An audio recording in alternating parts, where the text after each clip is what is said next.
We believe he was drugged. Any idea what drugs they gave him? All of them.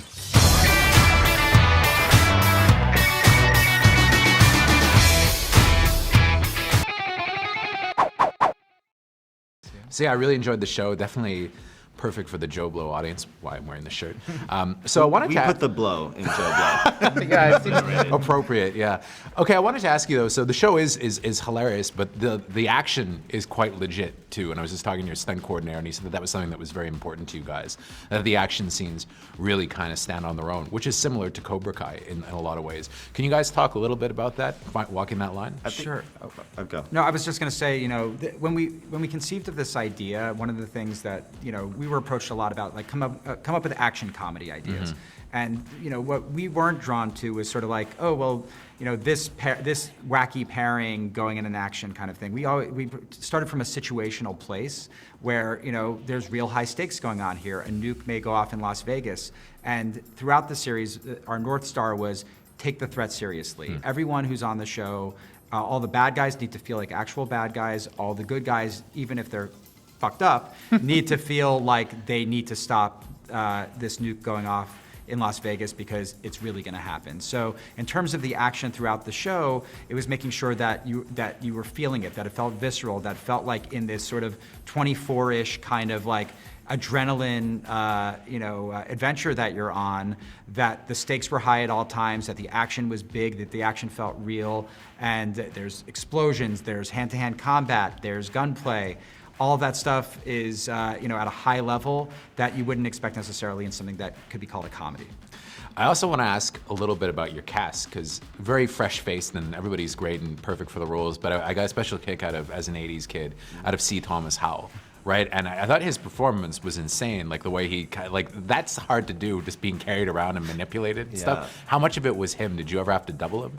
Well, most of it was him. I mean, there's obviously some big stunts in there, but C. Thomas Howell is one of those actors we knew growing up. We didn't necessarily think when we were writing Obliterated, like, oh, C. Thomas Howell, but when you start to cast, you start to think, okay, well, who can play this, wild, we always said, like, to deactivate bombs for a living, you kind of have to live on the edge. Yeah.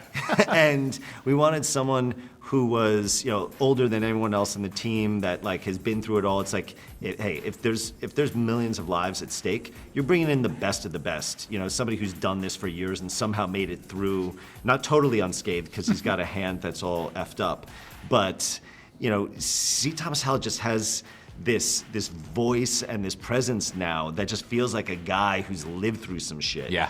And it reminds us a lot of, when we cast Neil Patrick Harris and Harold and Kumar. Oh, yeah. At the time, he hadn't really done anything comedic, and yet we just knew him in that role would be hysterical. Yeah, changed his career.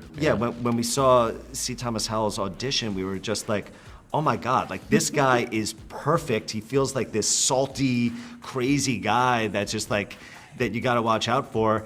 And he's so amazing. His performance is so great, and yet, there's a big portion of the season where he's unconscious, like Bernie from Weekend at Bernie's. But even then, while he's unconscious, he's stealing the scenes that he's in, and it was an amazing experience working with him. It was really funny. Was there ever a version of this, though, that maybe could have been a movie? Because it does feel like a great premise. Have you been kicking it around for a while? And its original incarnation, it was a movie. And, over the course of our careers, life got busy, Cobra Kai happens, and when, your brain goes back to looking at, what's next for us, the idea of extending that movie from 90 minutes or 2 hours to, 7 hours suddenly made it better rather than made it just different for the sake of television. All of a sudden you went from, what would be a challenge to be able to tell all of the individual team members' stories in the course of that movie versus just telling the story of, it's Ava and McKnight and their oil and water, and can they get over their issues enough to get the team through this, issue, and we'll have maybe hit one or two jokes and runners with the other team versus having the ability to spend an entire episode with, our helicopter pilot having a, LSD trip and seeing, a gremlin. Like there's things that you just wouldn't be able to spend the real estate on in a big enough way. So the moment we started expanding our minds to this being our next series and, you know, a return to an R-rated, you know, voice, it gave us kind of the best of both worlds. Yeah, because Cobra Kai, it's a PG-13, but a high PG-13, I would say. Yeah, no, this is, Obliterated is very TVMA. Thanks a lot, guys. I really appreciate it. Thank you. Awesome. No, I don't care how messed up we are. We're still the best in the game. Let's do it! Make one move and I'll blow you motherfuckers away.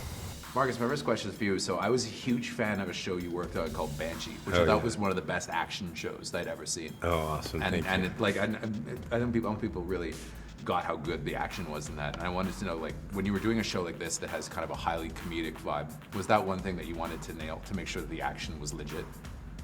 I'm always concerned about the action looking legit and fitting the characters, and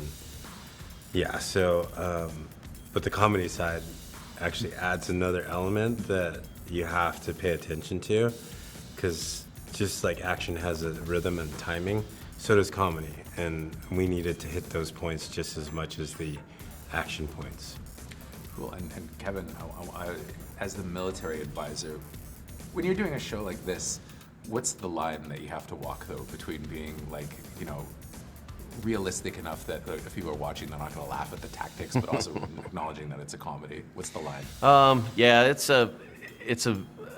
I definitely step over that line several different ways, but you know, I think the storyline keeps everything fresh and keeps everything, you know, it makes people not really feel too serious about what they're doing. I mean, after all, we're making a TV show, but at the same time, you know, I think for the actors, they took it upon themselves to make their characters as authentic as possible, and then everything comedic is just second nature.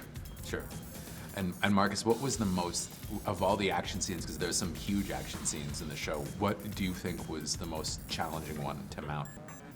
The elevator shaft sequence. Oh, cool. Yeah, interesting. A lot of elements that we didn't have a lot of time to rehearse with, because it's being built out while we were having to rehearse, and figuring out how to do it safely with the rigs to keep them from falling or hurting themselves. So there's a lot of planning for that sequence. I would meet with the production designer. You know, we talk about it, like, this hole's not big enough. How's it gonna, he's gonna actually jump through that, you know? Okay, we'll cut it bigger, you know, and it's a lot of massaging back and forth, because you don't want to bastardize someone else's work. And, you know, as Jon, as the production designer, like, I didn't want to mess with his vision, but it also had to work for us and the actors to be able to do the action there. So, I mean, something small like the fight on top of the elevator as it's going up had to be planned out, where that hatch is, what kind of handles on there, how are we gonna pad the ground if we need it. And so these are things that, you know, I have to take into account and my team has to take into account, but general audience doesn't know about, so. I mean, it looked great, though. Oh, thank you. Yeah.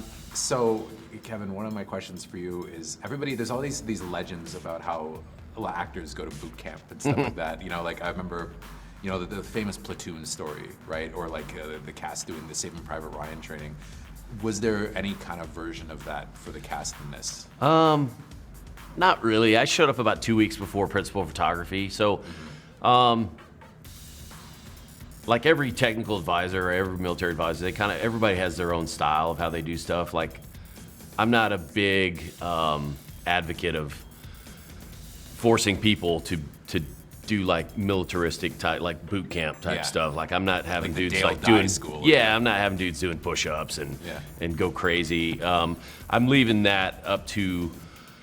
I normally leave that up to the actors, because the actors normally, I haven't had any issues in the past of a guy coming to a project and being, you know, ready to go, like ready to, like, okay, what do I need to learn? What do I need to, you know, to do to make myself as believable as possible in this role? And so for me, it's making sure that the weapons handling is a specific way. It's making sure that more than anything, that the actors understand exactly everything that they're doing, so that it's second nature, to where when they're delivering their lines or attempting to do their job as actors, they're not having to worry about the technical aspects of, you know, like, was I holding the gun right? You know, and then they're forgetting their lines or something. If that happens, then I'm failing at my job, you know.